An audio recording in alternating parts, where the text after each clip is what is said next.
Bonjour, bienvenue dans ce nouveau tutoriel. Dans le tutoriel précédent, nous avons vu comment gérer les erreurs en JavaScript. Dans ce tuto, nous allons voir l'un des plus grands concepts, les plus extraordinaires du langage JavaScript, qui est celui du DOM. Le DOM, c'est le Document Object Notation. Vous allez voir qu'il y a objet dans celui-ci. Pour mieux comprendre le DOM, il vous faut déjà connaître comment manipuler les objets en JavaScript. Le DOM est parfois connu comme l'un des concepts JavaScript les plus difficiles à appréhender, mais tel n'est pas le cas, c'est juste que souvent c'est mis sous un mauvais angle. Dans ce tutoriel, je vais vous montrer comment fonctionne le DOM, comment l'utiliser et comment rendre votre page ou bien votre site web dynamique en utilisant ce DOM. Ok, maintenant j'ai designé un tout petit truc très rapidement pour que je puisse vous montrer cela. Il me fallait avoir quelques trucs un peu comme ça. Voilà, donc c'est juste du HTML et du CSS. Voilà, vous pouvez l'améliorer et designer encore plus beau que moi. Voilà, c'est vraiment laid. Voilà, mais ce que je veux, c'est que vous compreniez ce concept du DOM. C'est tout. Maintenant, voici mon fichier index. Comme vous pouvez le voir là, voilà, j'ai un peu du CSS et on a ça. On a deux sessions. On a cette session et on a la session view 2. Voilà. On a un petit navbar ici, juste pour dire abonnez-vous s'il vous plaît. Maintenant, voilà, on a un ID ici là, on a une classe, c'est pas nouveau pour vous. ID, une classe, voilà. Maintenant, on va venir dans le fichier main. Voilà. Et le premier truc qu'on va voir avec le DOM, c'est comment accéder aux tags ou bien aux éléments du HTML. Maintenant, sans plus tarder, on va par exemple accéder à la première session. Ok. Donc ici, je vais mettre view égale. Maintenant, regardez, ça c'est la première méthode. Je dis document.get element by ID. Maintenant, ici, on va juste donner le ID. Ok, là, je mets view 1. Tout simplement. Maintenant que j'ai fait cela, donc, document get element by ID. ID, ça veut dire qu'on veut avoir l'identifiant, avoir l'élément grâce à son identifiant. Maintenant, si je viens ici, je dis console.log.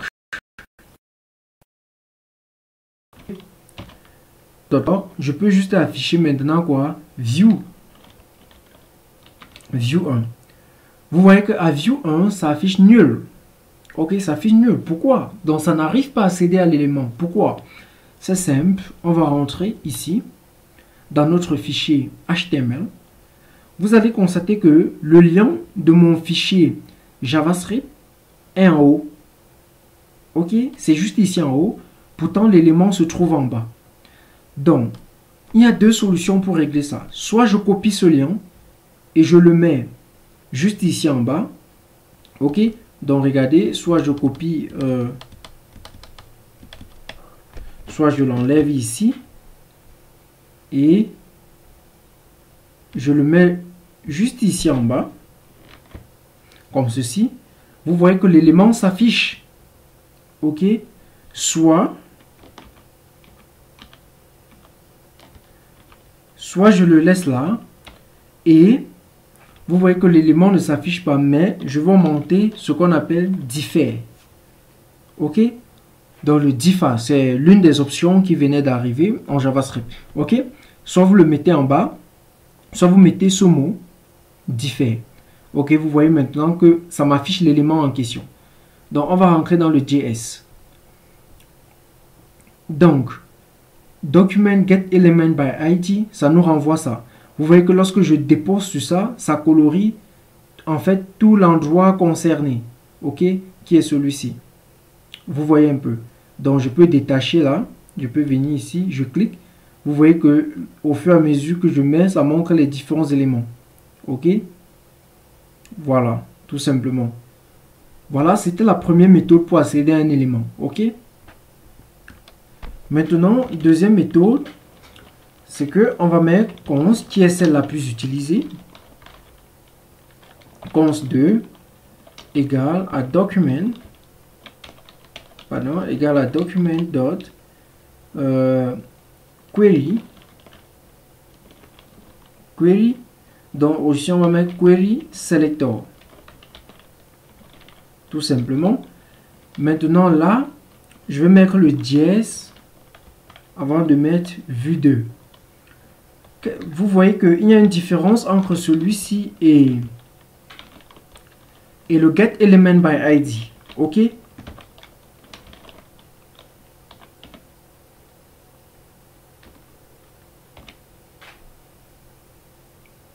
Donc, la différence entre les deux, c'est quoi? C'est que ici là, vous mettez juste le nom du ID. OK? Mais ici, vous faites comme en CSS, vous précisez le dièse pour qu'il puisse savoir que c'est l'identifiant. OK? Vous voyez toujours que ça on parvient à accéder à l'élément 2 qui est là. OK?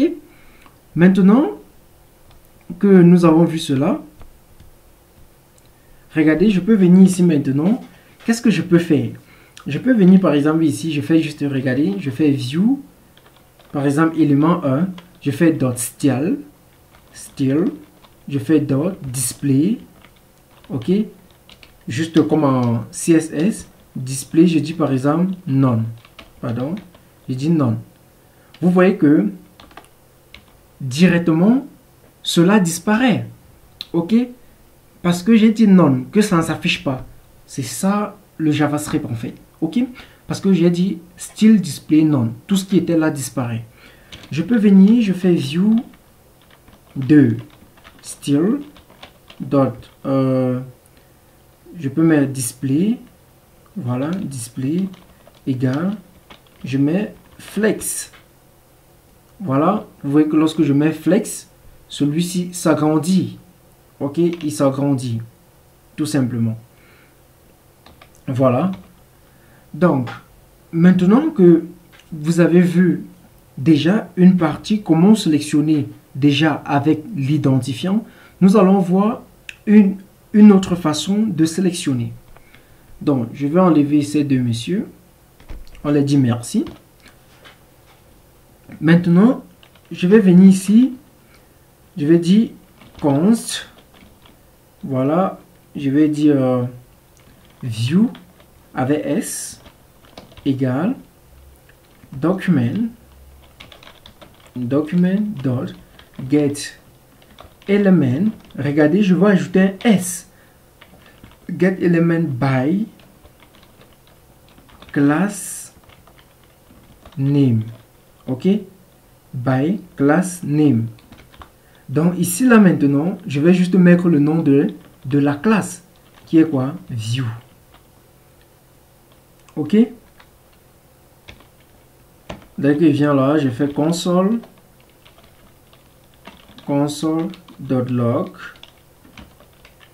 et je mets view. Voilà. Juste là et directement, vous allez voir que ces parties là, by class name, regardez bien, by class name, je mets le nom de la classe. Pourquoi ce petit s? Laissez-moi vous expliquer le petit s. On sait avec le cours sur le HTML, sur le cours sur le CSS, que une classe s'applique à plusieurs éléments. Donc, pour que vous définissez une classe dans votre code, pour que votre code, ou bien, voilà, votre développement soit ergonomique, il faut que lorsque vous développez, vous créez une classe, il faut qu'elle s'applique au minimum à deux éléments. C'est pour ça que lorsque j'entre dans un code source d'un développeur, je vois qu'il a créé une classe et que cette classe, c'est juste pour un élément. Je sais directement que ce n'est pas un bon développeur. OK? Parce qu'une classe doit s'appliquer au minimum à deux éléments. C'est pour ça que lorsqu'on met elements, ça veut dire qu'on sait qu'une classe, c'est au minimum deux éléments. Vous comprenez? Donc, on applique une classe au minimum à deux éléments. Donc, directement, vous allez voir que ça nous renvoie un HTML collection. Ok, donc si on clique là, vous voyez que ça nous renvoie tous les éléments du HTML que on peut continuer à ouvrir. Ok, pour voir tout ce qui est dedans. Voilà, ça ne nous intéresse pas encore pour l'instant. Donc on a eu la classe 1, la classe 2. Donc je voulais dire, on a on a l'identifiant 1, l'identifiant 2, mais le point ici veut dire que c'est une classe. Vous voyez que ça a les mêmes classes, mais identifiant dit différent. Voilà. Maintenant que vous savez déjà cela, on va prendre l'autre. On va dire const view. Je vais dire same view.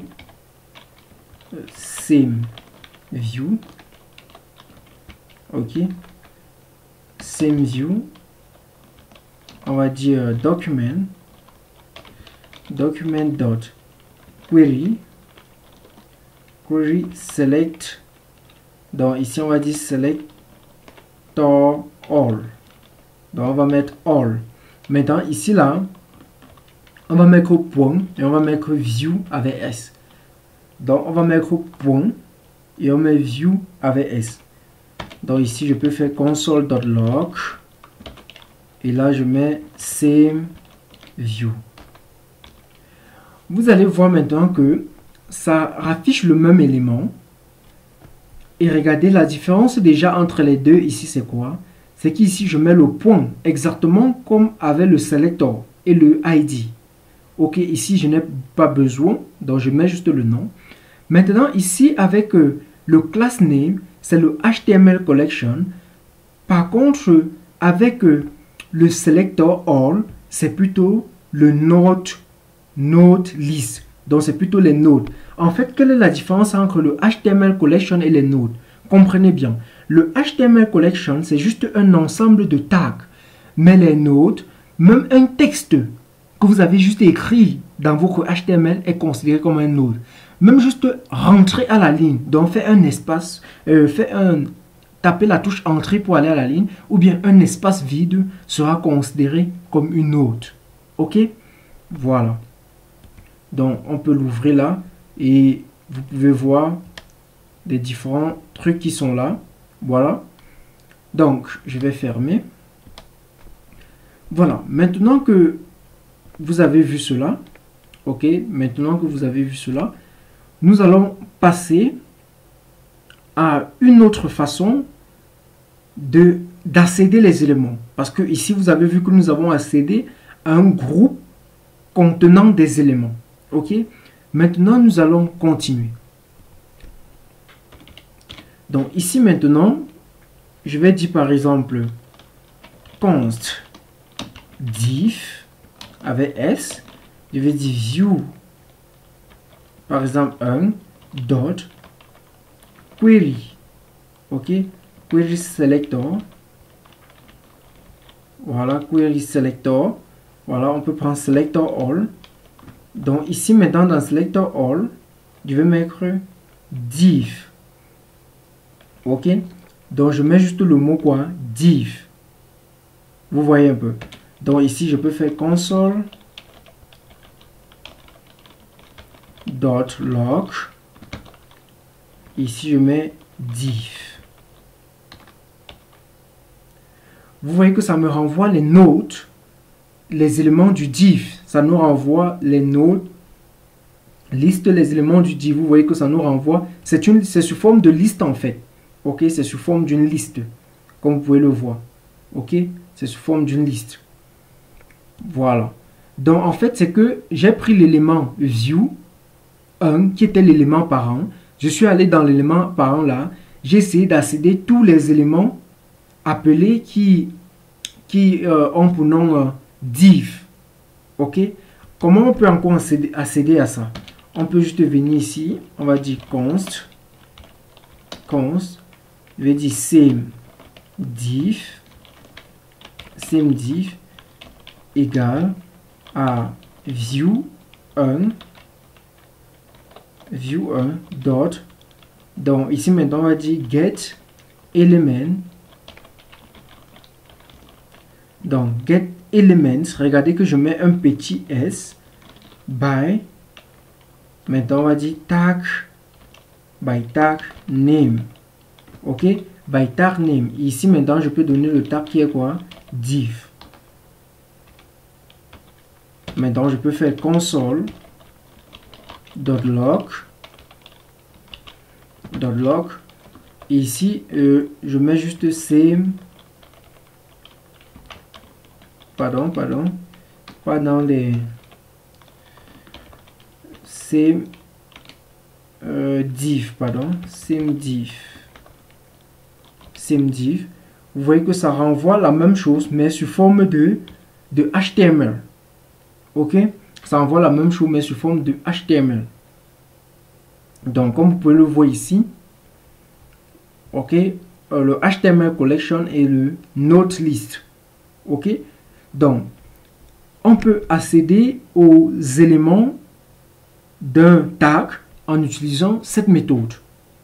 Ok, maintenant regardez maintenant comment ça va être utile. Regardez un peu l'utilité. Si je viens maintenant ici, je fais par exemple, je veux sélectionner tous les nombres impairs. Par exemple, les nombres pairs, par exemple, 2, 4, 6, 8, 10. Par exemple, comme vous voyez là, si je veux les sélectionner. Ok. Qu'est-ce que je peux faire par exemple? Je peux venir ici, je dis par exemple even div, voilà. Even div. Voilà, maintenant je mets là. Pardon. Donc on va juste utiliser le CSS. Donc je vais dire view1 dot, je vais dire query select all.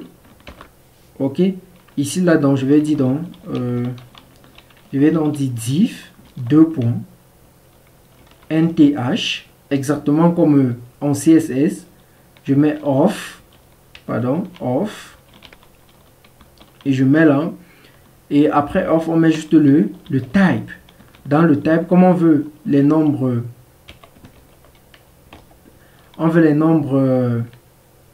pairs, je vais donc mettre 2n, parce que 2n, c'est la 2n en fait, ce sont les nombres pairs. Ok, 2n plus 1, ce sont les nombres impairs. Voilà. Ici, je mets point virgule. Donc, si je fais console.log, je mets even div. Ok. Voilà, je mets point virgule. Vous voyez que ici, ça me renvoie quoi? Juste, regardez, ça me renvoie juste les éléments qui respectent cela. Ok, donc on a 5 éléments. 1, 2, 3, 4, 5. Ok, 5 éléments. Good. Maintenant qu'on a ça, regardez maintenant ce qu'on peut faire avec. Si je viens ici, par exemple, je peux dire quoi? Je peux dire par exemple for, ok, let I égale à 0. Let I égale à 0. Maintenant, j'ai dit I less par exemple than. Bon. Voilà. Je veux pas que ce processeur me dérange. Less than even. Je crois qu'on appelait ça comment? Even div. Voilà. Ici, je vais faire I++, exactement, I++,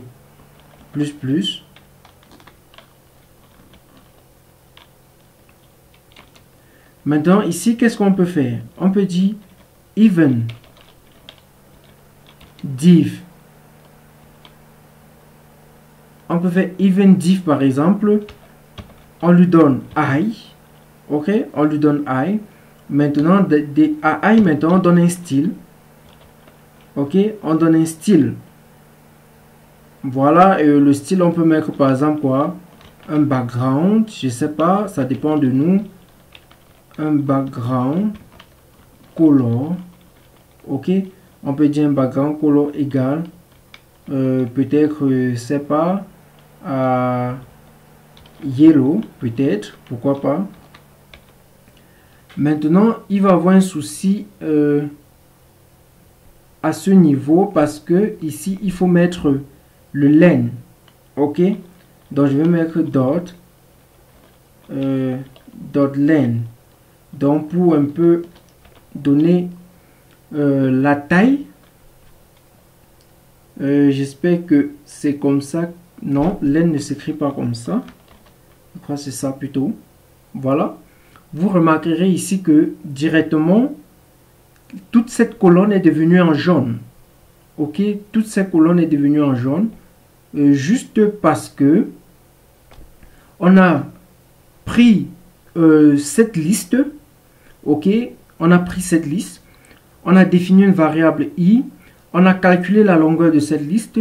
On a pris chaque élément de la liste. On lui a donné un style qui a pour propriété le background. Et on a donné la couleur yellow. Vous comprenez? On peut toujours venir ici encore. On prend un even.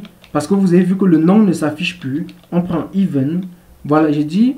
Vous avez vu que le 2 ne se voyait plus. OK? On peut dire par exemple even. On met i. On met point. On peut dire par exemple style. Et point. On met color. Par exemple. On dit égal. Je ne sais pas quelle couleur peut marcher sur le jaune. Peut-être le black. Je ne sais pas. Donc on met juste comme ça. Voilà, ça marche. Par exemple. OK? Vous voyez que directement là. Donc en fait, vous voyez la beauté que le JavaScript ce que le JavaScript peut faire en fait. Donc ceci est plus simple. Et c'est comme ça que vous pouvez faire des designs palpables en utilisant le JavaScript et le HTML et le CSS. Voilà, c'était juste un petit truc comme ça que je voulais vous montrer en passant. OK? Voilà, c'était pas prévu, mais voilà, vous avez vu un peu comment on peut exploiter le HTML. Maintenant, le JavaScript. On va continuer. OK? On va continuer. Donc, bon, je vais d'abord laisser ça. On va continuer. Donc, voilà. Ici, maintenant, je vais encore prendre quelque chose. Je vais venir, je vais dire const navbar. J'ai un navbar dans mon truc. Hein. Donc, je vais dire navtext égale document dot query query. Donc ici on va dire query selector. Query selector. On va dire nav h1. OK, c'est que dans le nav j'ai un h1. OK, regardez. C'est où? Voici ça. Voici mon nav. OK, voici le nav ici. Je scroll là. Vous allez voir qu'il y a un h1. Abonnez-vous s'il vous plaît. OK, donc c'est comme ça que je fais pour sélectionner un h1 qui se trouve dans un nav, exactement comme en CSS. OK, donc maintenant si je viens ici là, je mets mon point virgule, je fais console.log. Console.log, je mets le nav, je mets le nav texte. Je mets là, vous allez voir ici, vous avez le message abonnez-vous s'il vous plaît dans un H1. OK, maintenant que j'ai ça, regardez, je peux changer le contenu ici là. OK, donc si je viens là, je fais nav text dot text content dot text content. OK, je dis égal, je dis par exemple hello.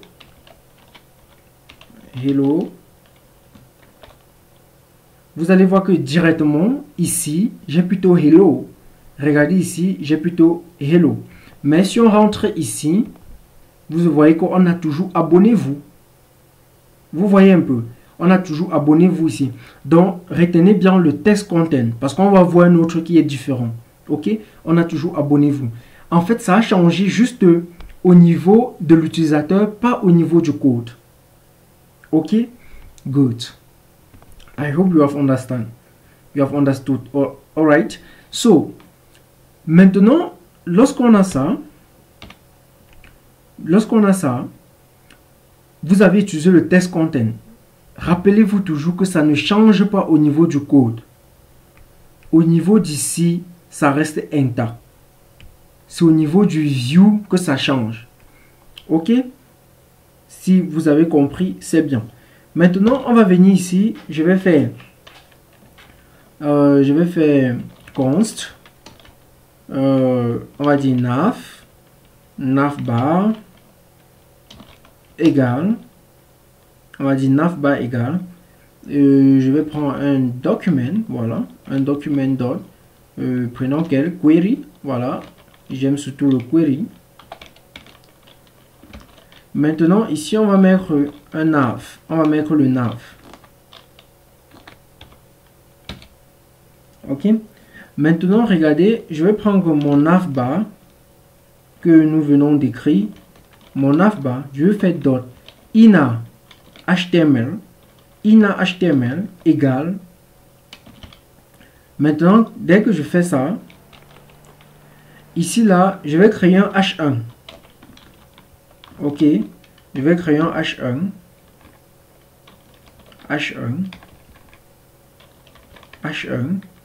Et dans le h1, je vais dire bonjour à tous.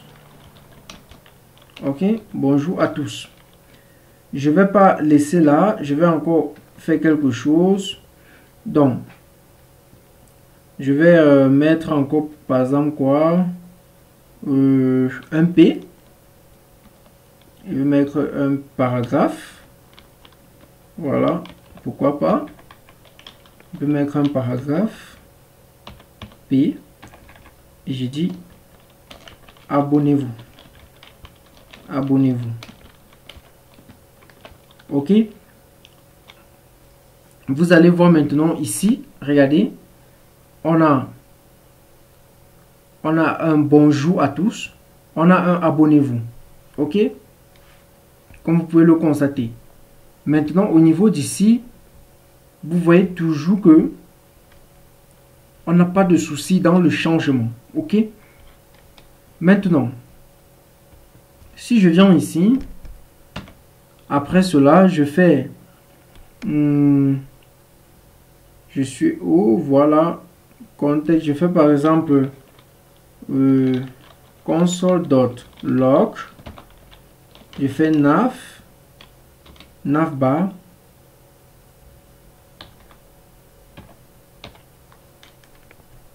vous voyez, voici l'élément en question, bonjour à tous.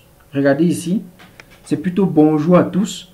Bon, c'est pas le hello keyword qui sort là, mais c'est bonjour à tous. Regardez, il y a le paragraphe. Ok, regardez ici, regardez là. Donc en fait, on a créé un tag. Ok, on a créé un tag. Et si vous regardez ici, vous voyez que le tag en question n'est pas ici, mais ça vient ici, mais vous ne pouvez pas le voir en fait. Donc en fait, ce que je veux que vous compreniez, c'est que en fait, c'est quelque chose que vous augmentez, mais qui ne peut pas entrer dans votre code. Donc avec le ina.html, vous pouvez créer un tag. Ok. Et si ce tag trouve un autre tag là-bas, ça va faire ce qu'on va voir, on va appeler le override. Ça va le superposition en fait, enlever l'autre et se remplacer. Donc parce que j'avais voulu afficher cela pour que vous puissiez voir que non, en fait, lorsque je fais navbar, ce qui s'affiche, c'est comme du code, mais au niveau du code là-bas, c'est pas vraiment ça qui a changé. Voilà, j'espère que je me fais comprendre. Voilà. Donc maintenant ici, qu'est-ce qu'on peut faire par exemple? On peut faire par exemple navbar dot style. Voilà. On peut faire style dot. On peut faire même un justify content. Voilà, pourquoi pas. On peut faire justify content. On dit par exemple, on peut faire un flex star. Voilà, bon. Bon, il y a les flex star. Flex star, on peut faire space. Space, je crois que c'est space between. Donc, vous avez beaucoup de possibilités. Ok, beaucoup de possibilités pour faire cela. Donc, en fait, ce que je voulais faire, ça ne fait pas juste à cause d'un code au niveau de mon CSS ici. Ok, donc on va en passer. Mais vous pouvez faire beaucoup de choses, augmenter dans ce que vous voulez, ainsi de suite. Ok, donc avec juste le style. Lorsque vous mettez le style, tout ce qui suit, ce sont les propriétés HTML. Mais à la seule différence que en HTML, lorsqu'on met le tiret ici, c'est pas le tiret, on enlève le tiret, la lettre qui suit est en lettres majuscules. Comme on a vu avec la convention, la convention la plus mieux adaptée pour le langage HTML. JavaScript, je vous l'ai dit. Voilà, nous allons continuer. Ok, nous allons continuer avec un concept très important.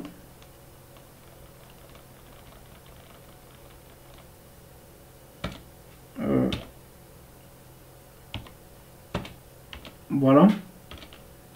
Nous allons continuer. Maintenant, nous allons venir ici. Nous allons faire console.log. Et ici, on va dire even. Rappelez-vous des nombres de ce qu'on avait là-bas en haut là. Voilà, les notes des 5 nombres pairs. Donc, je vais faire even et je vais mettre 0. Vous voyez que avec 0, ça me renvoie le premier élément. Donc, comme vous pouvez le voir là, le premier élément directement, qui est ça, regardez, c'est cet élément, ok? Lorsque c'est le div-ci, comme vous le voyez là, ok? Donc, maintenant que j'ai cet élément, qu'est-ce que je peux faire? Je peux juste faire CTRL ça. Et au niveau d'ici, je peux faire dot, je fais parent element. Ok, maintenant lorsque je fais parent element, vous voyez que ça me renvoie son élément parent. Vous voyez, ce sont les trucs que vous devrez connaître faire parce que généralement vous voulez accéder à un élément parent grâce à son à son enfant en fait. Ok, voilà. Maintenant que je vous ai montré cela, on va encore faire l'autre. Bon, ici je vais mettre parent, je vais faire dot, je vais mettre child, donc children, ok. Vous voyez que l'élément parent, lorsque je mets élément parent dot children, ça me renvoie tous les enfants, ok, de l'élément parent, qui sont les 10 enfants en fait, tous ces 10 enfants. Maintenant que on a vu cela, je peux remettre ça. Et je viens sur l'élément parent maintenant. Je mets dot, je mets child, je mets plutôt note. Ok. Vous voyez que child note, regardez, ça renvoie combien? 21 éléments. Lorsque je mets child note, les notes, je vous ai dit la différence entre HTML collection et note list. C'est que ici, il est bien vrai, il y a dita, mais avant dita, il y a les textes qui est compté. Donc, on a 10 textes, dita, ça fait déjà 20. Vous voyez que c'est 21. On va voir qu'est-ce qui ajoute le 21. Qu'est-ce qui doit être en train d'ajouter ce 21? Donc, ça doit être un retour peut-être à la ligne. Ok. Donc, on a le 1, tout ça, jusqu'au 2, jusqu'au 20.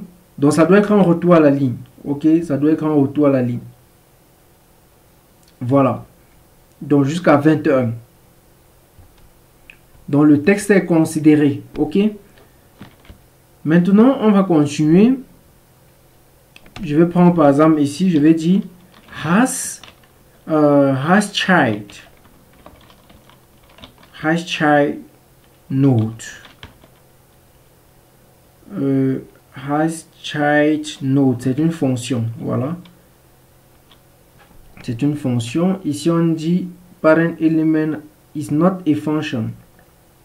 Oh, has child node, j'ai mal défini. Peut-être j'ai mal écrit. Has child node. Voilà, je vais vérifier, pardon. Donc, ça doit être ici. Voilà, donc il y a ce petit S que j'avais oublié. Ok, donc j'ai revu ça. Donc, has child node, c'est true. Ok, has child node. Vous voyez que c'est true, ça vous dit que ça a des notes. Ok, ça a des enfants en fait. Donc, l'élément parent section possède des enfants. Vous voyez un peu. Maintenant, qu'est-ce qu'on peut encore voir? On peut... qu'est-ce que je peux vous donner encore? Voilà. On va faire last child. Vous voyez, ça nous donne le dernier enfant qui est un texte. Ok. Voilà. On va copier, on va coller. Maintenant, au lieu de last child, on va dire last element child. Donc, last element child, vous voyez ce que ça nous donne, c'est celui-ci juste ici en bas. Ok, last element child, dans l'élément de l'enfant. Ok, donc dernier élément c'est 10. Le last element child c'est tout le carreau. Donc le dernier élément c'était juste le texte, mais le last element child c'est tout le carreau. Vous voyez un peu, vous comprenez la différence. Donc ici on peut faire quoi? Là on peut mettre maintenant, comme vous pouvez le deviner, on peut avoir le first child. Ok, on peut avoir le first child qui est toujours un texte. On peut avoir le first element child. Voilà, qui est le first element child qui est un diff. Voilà, qui est ce premier élément. Ok, comme vous pouvez le voir. Maintenant que cela est fait, voilà. Donc, qu'est-ce qu'on peut encore avoir ici? On peut faire par exemple console. Bon, je peux juste mettre là. Et ici, j'enlève tout ceci. Je mets le next sibling. Ok, vous voyez que next sibling, ça envoie l'élément suivant en fait. Ok, l'élément qui suit en fait. Ok, comme vous pouvez le voir ici, c'est l'élément qui suit, c'est avec le next sibling. Maintenant on peut faire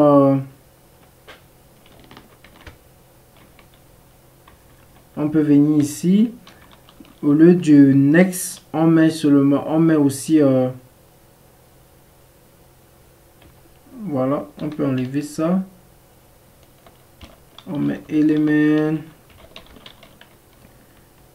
sibling. Ok,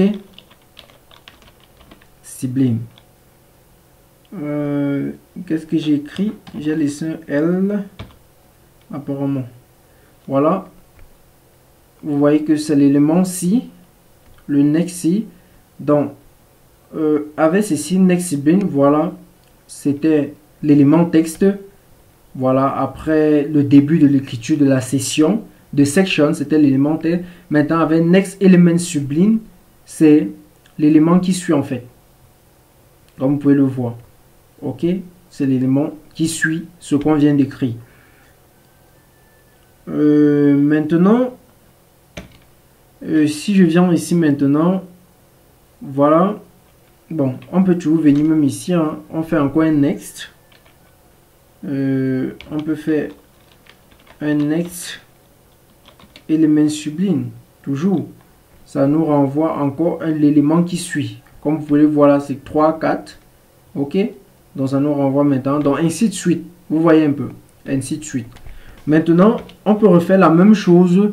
À la place de next, on met juste previous. Ok. Donc vous venez juste ici. Vous mettez previous. Previous. Tout simplement. Ok. Donc ça nous renvoie ça. L'élément précédent. Donc ici là on peut enlever tout ça, on met juste previous. Ok, donc manipuler un peu tous ces trucs là. Bon, le DOM est vraiment très facile en fait. C'est pas compliqué, c'est pas compliqué, pas du tout. Ok, maintenant que nous avons fait cela, nous allons faire un tout petit truc. Voilà comment ajouter et enlever les éléments. Ok, donc je peux juste mettre, pardon. Voilà. Ajouter et retirer les éléments. Voilà. Voilà, maintenant ici, je vais prendre par exemple view 1 dot start dot display. Je vais dire égal à none. Voilà. Donc vous voyez que c'est égal à none. Ok. Maintenant cette vue n'existe pas. Je vais venir par exemple à V2. À V2 je vais mettre quelques petits styles. Je vais mettre quelques petits styles de peut-être petits styles CSS. Voilà. Je vais mettre par exemple start dot display. Je vais dire égal.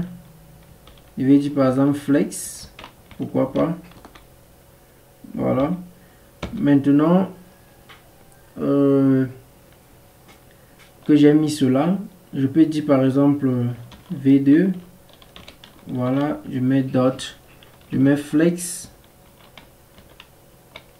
peut-être flex direction égale row, tout simplement. Bon, tout ça c'est du CSS, donc c'est pas vraiment, c'est pas du, je peux mettre quoi, j'ai oublié style ici.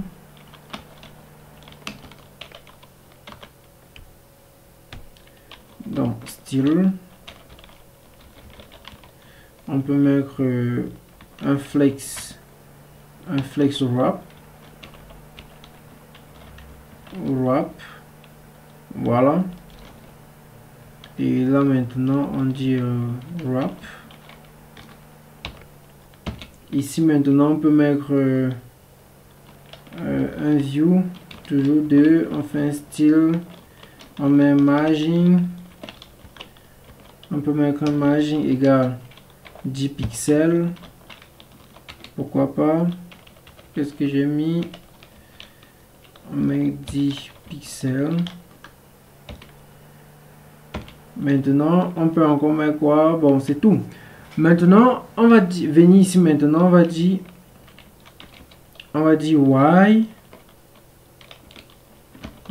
view to. View to, on va mettre dans has child. Vous voyez un peu, has child node. Vous voyez un peu. Maintenant on va juste mettre ça. On va dire view. On va dire que view to dot. On va dire last child dot remove.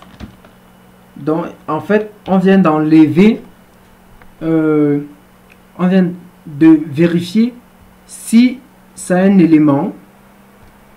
Si c'est un élément, qu'est-ce qu'on fait? On fait que last child, on retire les éléments. C'est pour ça que vous allez voir que au niveau d'ici, il n'y a plus d'éléments pour lui. Ok? Il n'y a plus d'éléments pour le H2 en fait, parce qu'on a retiré tous ces éléments pour le H2.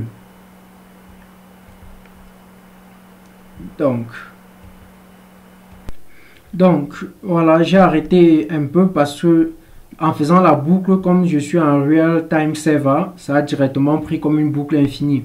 Donc vous allez voir que l'élément 2 n'existe plus parce que j'ai dit que why view2.has child node, j'ai dit que enlève tous ces last child jusqu'à la fin. C'est pour ça que vous voyez que il n'a plus rien. Ok, voilà. Maintenant, comme il n'a plus rien, on va l'introduire quelque chose.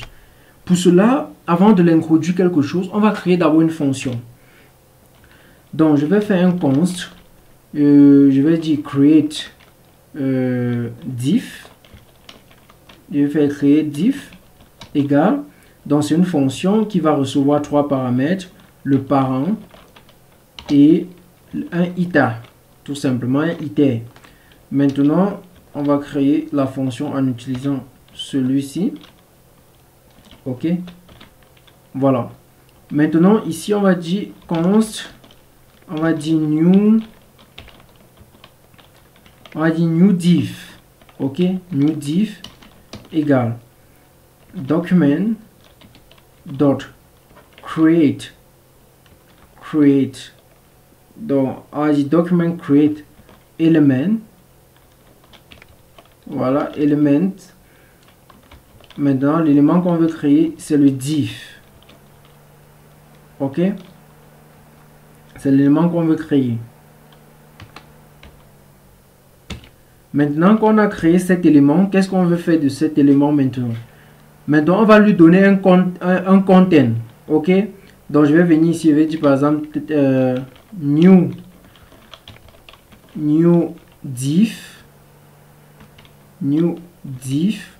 Voilà. Dot text content. Dot text content égale au ita. Ok? Égal au ita. Au ita qu'on a mis tout simplement comme variable. Maintenant, je vais venir ici maintenant. Je vais donner quelques paramètres à ce new diff ou bien quelques styles. Ok? Je vais par exemple dire que new diff dot style dot background, et voilà, je peux donner un background, voilà, un background color. Je dis égal, par exemple, je donne la couleur noire. Voilà, ça c'est du noir. Je peux toujours faire pour vite aller, je vais copier, descendre un peu plusieurs fois. Donc ici on va donner le 8. On va donner le 8. On va mettre 100 pixels. Ici on peut donner le high. Voilà, on peut toujours aussi mettre 100 pixels. Ici on peut donner le margin, pourquoi pas. Le margin on peut donner 10 pixels. Voilà, ici on peut donner un display. Voilà, on dit flex.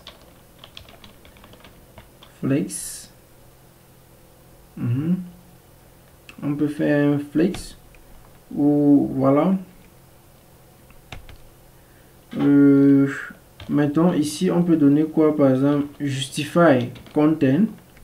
On peut mettre center. En fait c'est juste du CSS, hein, c'est rien de compliqué. Voilà, donc c'est rien de compliqué. Maintenant on peut mettre align item, align items. On met center. Voilà, je crois que on va laisser comme ça. Ici on peut faire parent dot append. Donc on va faire parent dot append et on peut mettre maintenant new diff. Donc on met le nouveau élément qu'on vient de créer dans le parent. Ok, tout simplement.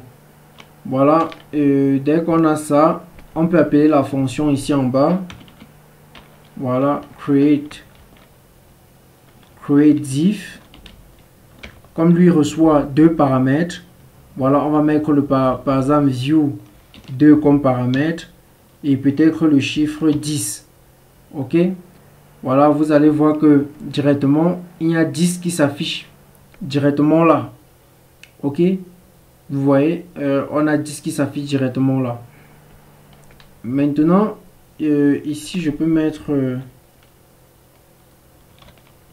inline flex. Bon, ça va pas changer. Bon, ça va, on va laisser comme ça. Maintenant on peut faire une boucle où on met tout ça dedans. Ok, donc on peut venir ici, on fait par exemple for let I equal to equal to 1. Ok, on va dire I less than 10 par exemple. On peut dire I plus, pardon, on peut dire I plus. Vous voyez un peu. Et ici je vais couper ça. Je peux couper ça et là je mets ceci, je colle et le iter ici là devient plutôt I. Ok, il devient plutôt I. Ok, vous voyez, on a 1 2 3 4 5 6 7 8 9 10, comme vous pouvez le voir un peu. Ok, donc c'est un peu ce que je voulais vous montrer, parce que ce qu'on vient de faire en fait, c'est de retirer le content de V2, de View2 et de créer un autre content pour lui en utilisant le JavaScript. Ok, j'espère que c'est clair. Donc en fait c'est ce que nous venons de faire. Voilà, donc voilà, vous pouvez manipuler au niveau du CSS comme vous voulez pour mieux arranger tout ça. On va pas avoir le temps pour vous faire tout ça. Donc, je viens de vous donner les bases du DOM. Donc, si vous êtes arrivé à la fin de ce tuto, vous venez d'avoir les bases du DOM. Nous irons plus loin dans cela lorsque nous allons continuer le prochain tuto. Merci d'avoir regardé. À nous revoir dans le prochain tuto.